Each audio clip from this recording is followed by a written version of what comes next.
Assalamualaikum warahmatullahi wabarakatuh.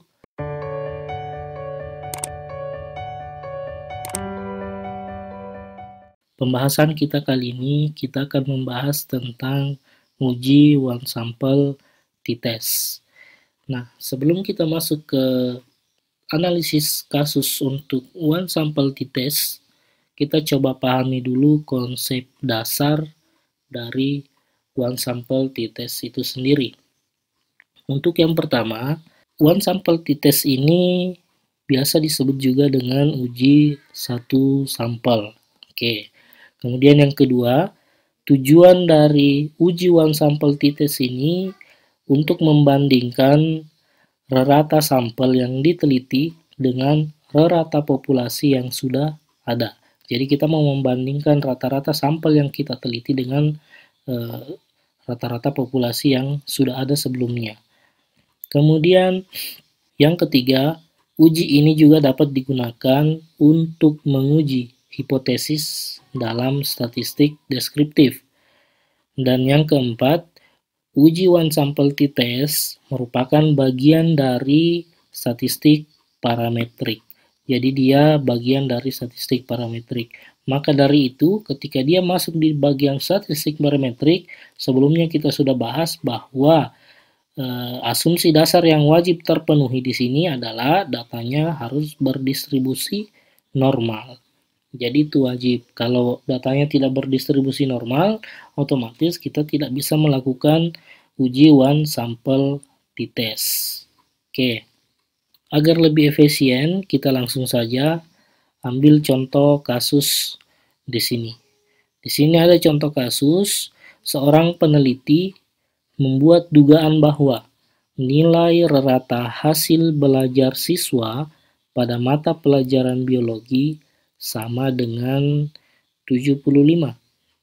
Nah, kemudian untuk membuktikan dugaan tadi yang dibuat oleh peneliti, maka peneliti memilih secara acak 12 orang yang belajar mata pelajaran biologi tersebut.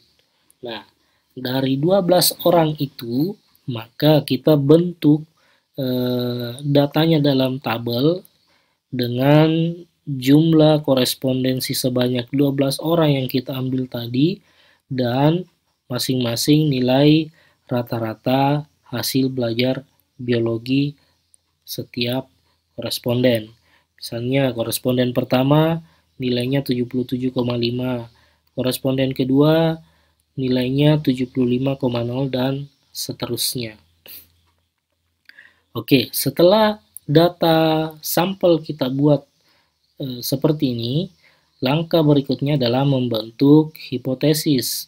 Sesuai dengan dugaan yang dibuat tadi oleh si peneliti, maka kita bentuk hipotesis 0 atau hipotesis yang akan kita uji itu dengan hipotesis deskriptifnya nilai rata hasil belajar biologi siswa sama dengan 75. Jadi ini merupakan hipotesis deskriptif. Nah, kalau misalnya ada hipotesis 0 yang akan kita uji, berarti harus ada hipotesis tandingan atau hipotesis alternatif. Hipotesis alternatif di sini adalah H1 dengan hipotesis deskriptifnya nilai rata hasil belajar biologi siswa tidak sama dengan 75. Artinya dia tandingan dari H0. Setelah kita buat hipotesis deskriptifnya, baru kita buat hipotesis statistik seperti contoh berikut. Di mana H0 mu sama dengan 75 atau rata-rata populasi sama dengan 75. Kemudian H1-nya mu tidak sama dengan 75 atau rata-rata populasi yang kita teliti nanti tidak sama dengan 75.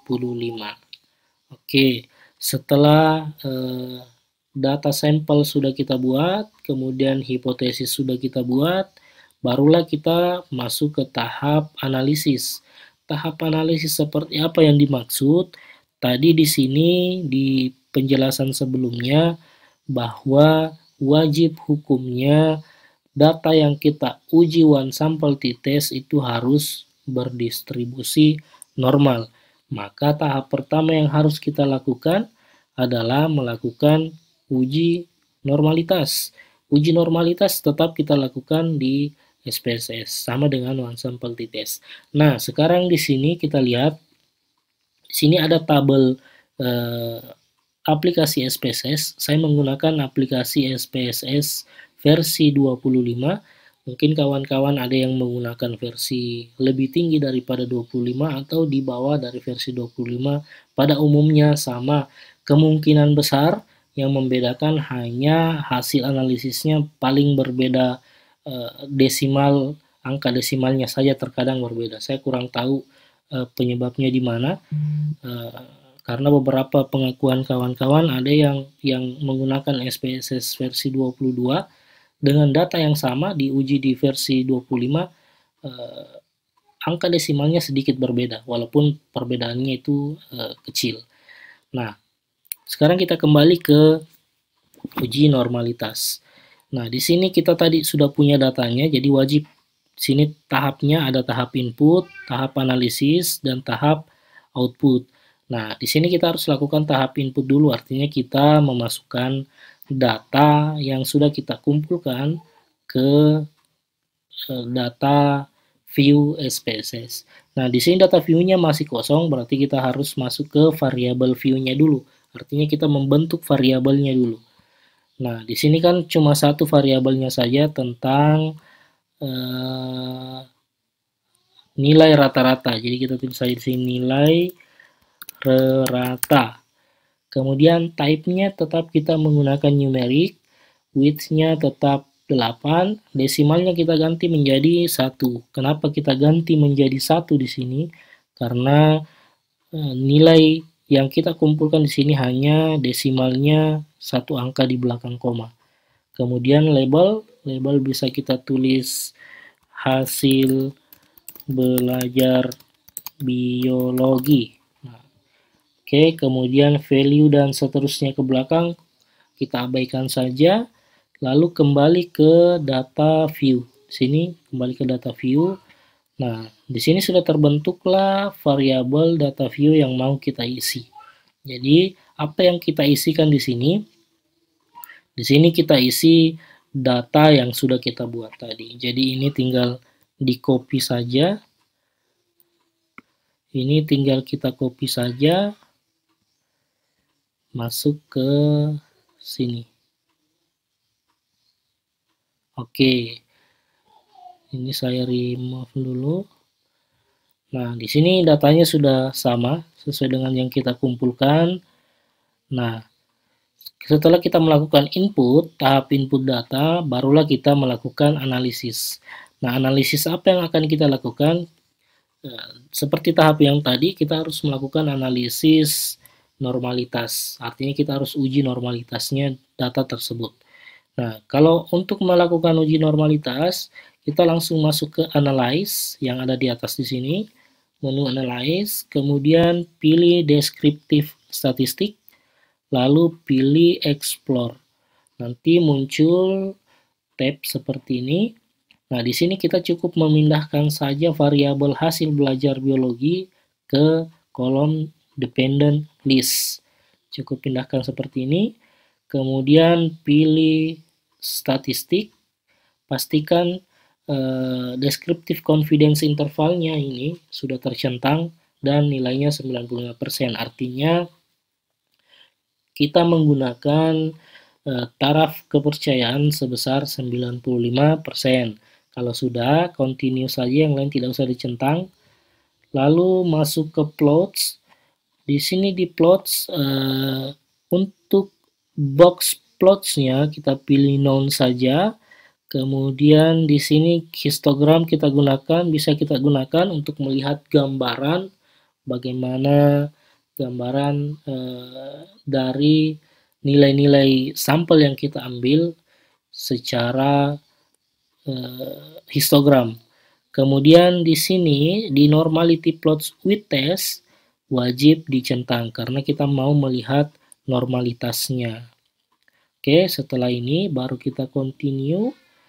Di option cukup dicentang exclude case list with-nya saja, kemudian di continue, lalu di bootstrap kita tidak usah centang apa-apa, kemudian continue. Nah, di sini setelah kita lakukan setting tadi, baru di sini pastikan display bootnya tercentang, baru kita klik OK. Nah, setelah melakukan analisis tadi, akan muncul hasil analisis sebagai berikut atau outputnya akan keluar. Nah, di sini ada beberapa tabel output. Yang pertama, case processing summary. Ini maksudnya data yang diproses itu sudah terproses sepenuhnya dan valid 100%. Tidak ada case missing, tidak ada data yang hilang. Kemudian di sini di deskriptif, output deskriptifnya, di sini ada rata-rata, ada median, variansi, standar deviasi, dan seterusnya. Nah, di sini kita tidak butuh itu, kita langsung saja ke output normality testnya atau tes normalitasnya. Nah, di sini untuk dasar konklusi atau pengambilan keputusan apakah dia normal atau tidak, kita bandingkan nilai signifikansinya. Seperti yang ada tercantum di sini saya sudah buat, dasar konklusi, jika nilai signifikansi lebih besar daripada 0,05, maka datanya berdistribusi normal. Jika nilai sig-nya lebih kecil daripada 0,05, maka data tidak berdistribusi normal. Nah, sekarang kita lihat tabel output test of normality-nya. Kita lihat yang Shapiro-Wilk ini. Kita lihat yang Shapiro-Wilk, signifikansi yang diperoleh adalah 0,336. Sedangkan kita bandingkan dengan dasar konklusi, 0,336 itu lebih besar dari 0,05. Berarti kita bisa ambil kesimpulan bahwa data yang kita peroleh dari 12 sampel tadi itu sudah berdistribusi normal berdasarkan hasil analisis test of normality. Test of normality dari Shapiro-Wilk. Nah, sekarang pertanyaannya, kenapa kita menggunakan test of normality Shapiro-Wilk, kita tidak menggunakan yang Kolmogorov-Smirnov? Oke, berdasarkan referensi yang ada tentang statistika, Shapiro-Wilk digunakan ketika jumlah sampel di bawah 50. Kalau misalnya jumlah sampelnya 50 atau lebih dari 50, barulah kita menggunakan signifikansi dari KS atau Kolmogorov-Smirnov. Jadi di sini sampel kita hanya berjumlah 12, makanya test of normality kita pakai test of normality dari Shapiro-Wilk. Di sini kita pakai signifikansi, kita peroleh signifikansi 0,336. Nah, kita pakai dasar konklusi, jika nilai signifikansinya lebih besar daripada 0,05 berarti berdistribusi normal. Otomatis data yang kita buat tadi dari 12 sampel ini sudah berdistribusi normal. Nah, ketika dia sudah berdistribusi normal, otomatis kita bisa lanjut ke tahap yang kedua dengan melakukan uji one sample t-test. Nah, di sini tadi kita sudah lihat histogram yang kita peroleh. Tadi kita sudah centang histogram. Kalau kita melihat gambarannya, gambaran dari frekuensi menggunakan histogram ini. Ada juga menggunakan Kiki plots. Kemudian ada sebaran-sebarannya juga. Oke, sekarang kita lanjut ke uji one sample t-testnya. Ini saya close dulu. Nah, sekarang kita masuk ke tahap yang kedua. Tahap melakukan uji one sample t-test. Nah, sama seperti tahap uji normalitas tadi, Untuk uji one sample t-test, kita kembali ke analyze, baru kita pilih compare means. Nah, di compare means ini ada one sample t-test. Kita langsung pilih saja one sample t-test. Oke, akan muncul tab one sample t-test. Variabelnya kita pindahkan ke test variabel karena kita mau menguji variabel ini. Berarti kita pindahkan, lalu pilih option. Di option ini pastikan juga kembali kita menggunakan signifikansi 95%. Jika sudah, kita continue saja, kemudian di bootstrap-nya tidak usah diapa-apakan, continue. Nah, di sini di test value jangan lupa diisi. Test value itu adalah variabel yang kita buat ini kita mau uji dengan nilai tertentu, nilai rata-rata tertentu. Nah, di test value ini kita isi dengan 75. 75 tadi itu artinya kita mau menguji apakah nilai value 75 itu betul pada variabel tersebut, pada variabel ini. Oke, kalau sudah kita isi 75, langsung saja kita klik OK. Nah, sekarang sudah muncul output dari hasil analisis one sample t-test. Di sini ada dua output. Output yang pertama, output one sample statistik, artinya ini data statistiknya, n-nya banyaknya sampel, kemudian min nilai rata-rata dari sampel tersebut, kemudian standar deviasinya, kemudian standar error min-nya. Nah, sekarang kita fokus di sini. Sekarang kita fokus di output one sample t-test. Kita kembali ke dasar pengambilan keputusan one sample t-test. Dalam mengambil keputusan untuk uji one sample t-test, kita bisa menggunakan 3 cara. Cara yang pertama, membandingkan nilai signifikansi dengan 0,05. Di mana jika nilai signifikansi two-tailed-nya itu lebih kecil daripada 0,05, maka H0 ditolak. Sedangkan jika nilai signifikansi two-tailed-nya lebih besar daripada 0,05, maka H0 diterima. Nah, di sini ketika H0 ditolak, otomatis H1 diterima. Ketika H0 diterima, otomatis H1 ditolak. Nah, sekarang kita lihat hasil signifikansi two-tailed dari uji SPSS yang kita lakukan. Nah, di sini kita peroleh signifikansi two-tailed-nya itu 0,016. Sekarang kita bandingkan dengan syarat ini. Nah, 0,016 itu tentunya pasti lebih kecil daripada 0,05.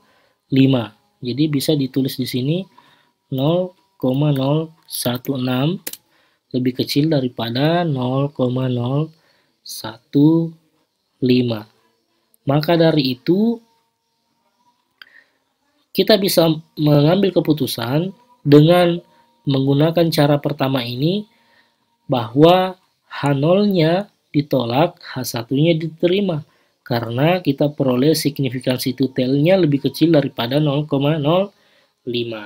Maka dari itu, otomatis H0 ditolak, H1 diterima. Ini menggunakan cara yang pertama, dengan melihat signifikansi two-tailed. Nah, sekarang kita lihat dengan cara yang kedua, membandingkan nilai T hitung dengan T tabel. Oke, sekarang kita lihat dulu T hitung yang diperoleh. Di sini T hitungnya yang kita peroleh dengan menggunakan analisis SPSS sebesar 2,835. Oke. Nah, sekarang kita lihat T tabelnya. Bagaimana cara melihat T tabel? Kita lihat tabel distribusi untuk tabel T. Banyak di Google bisa kita cari. Ini saya sudah download tabel distribusi T di sini. Nah, bagaimana caranya membaca tabel distribusi T? Kita lihat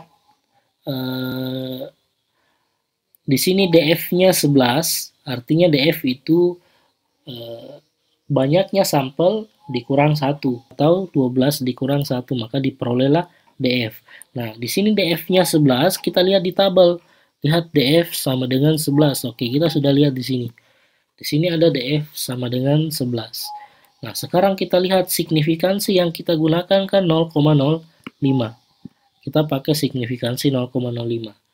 Jadi ini dengan DF 11 dengan signifikansi 0,05 kita tinggal hubungkan di mana ketemunya. Nah, ternyata dia bertemu di nilai 1,79588. Berarti inilah nilai T tabel. Sekarang nilai T tabel ini kita bandingkan dengan nilai T hitung yang kita peroleh. Tadi kita sudah peroleh nilai T hitung sebesar 2,835. Jadi bisa saya tulis di sini. T hitungnya sama dengan 2,835. T tabelnya tadi kita peroleh sebesar 1,7958. Ya, sekitar itulah tadi.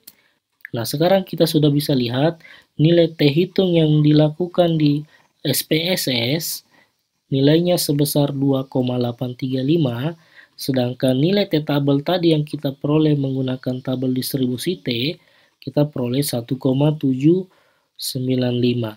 Artinya, kita bisa simpulkan bahwa T hitung yang kita peroleh lebih besar daripada T tabel.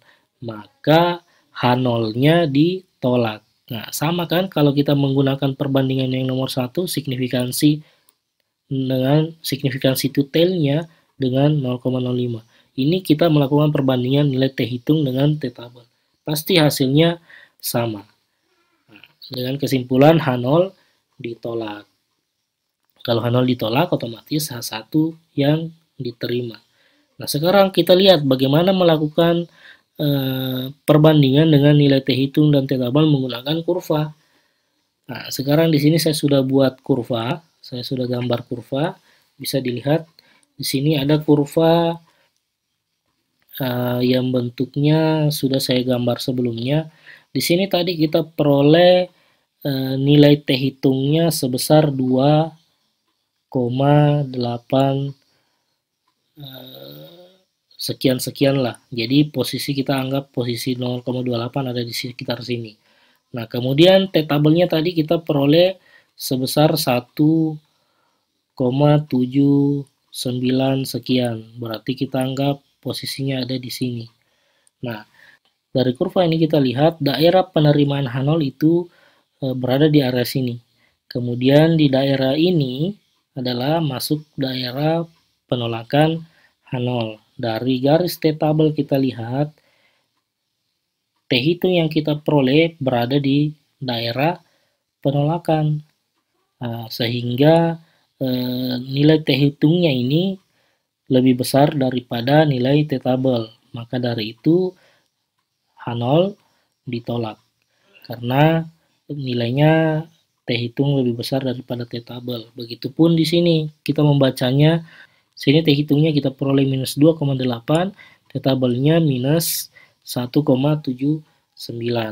Otomatis H0-nya juga ditolak. Sebenarnya untuk mengambil keputusan terkait H0 diterima atau ditolak, bisa kita menggunakan satu cara saja, tidak perlu menggunakan ketiganya.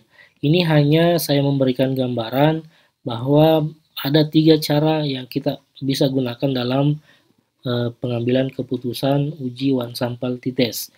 Nah, untuk cara pertama tadi cukup membandingkan signifikansinya, itu sebenarnya sudah bisa kita mengambil kesimpulan dari hasil uji one sample t-test ini. Seperti itu. Jadi kalau misalnya kita tidak mau repot melihat T-tabel, cukup signifikansi saja kita bandingkan. Berapa signifikansi detailnya, kita bandingkan dengan signifikansi alfa yang kita gunakan atau signifikansi taraf kepercayaannya 0,05. Nah, di sini kan hasilnya kita sudah peroleh H0 ditolak, berarti H1 diterima. Jadi, kita kembali ke dugaan peneliti tadi bahwa nilai rata-rata hasil belajar biologi siswa sama dengan 75 itu ditolak. Di sini ditolak. Berarti yang benar adalah nilai rata-rata biologi siswa tidak sama dengan 75. Nah, sekarang kita lihat ini. Kita lihat rata-rata sampelnya dulu. Ternyata rata-rata sampel di sini yang diperoleh 78, sekian. Memang jauh selisihnya antara 75 ke 78. Nah, sehingga dengan melihat rata-rata sampel sebenarnya ini sudah kita peroleh gambaran bahwa sebenarnya nilai rata-rata populasi yang belajar biologi itu sebenarnya tidak sama dengan 75, tetapi lebih dari 75. Nah, begitu. Cuma dengan melihat gambaran nilai rata-rata sampel saja itu belum cukup untuk menguatkan dugaan kita terkait nilai rata-rata populasinya. Karena itu perlu kita lakukan uji lebih lanjut. Uji lebih lanjut dengan menggunakan uji one sample t-test. Oke, saya rasa itu gambaran sederhana atau penjelasan sederhana dari saya terkait uji one sample t-test. Semoga bermanfaat untuk rekan-rekan semua. Jika video ini bermanfaat, jangan lupa di share. Cukup sekian, sampai ketemu di video penjelasan selanjutnya. Wassalamualaikum warahmatullahi wabarakatuh.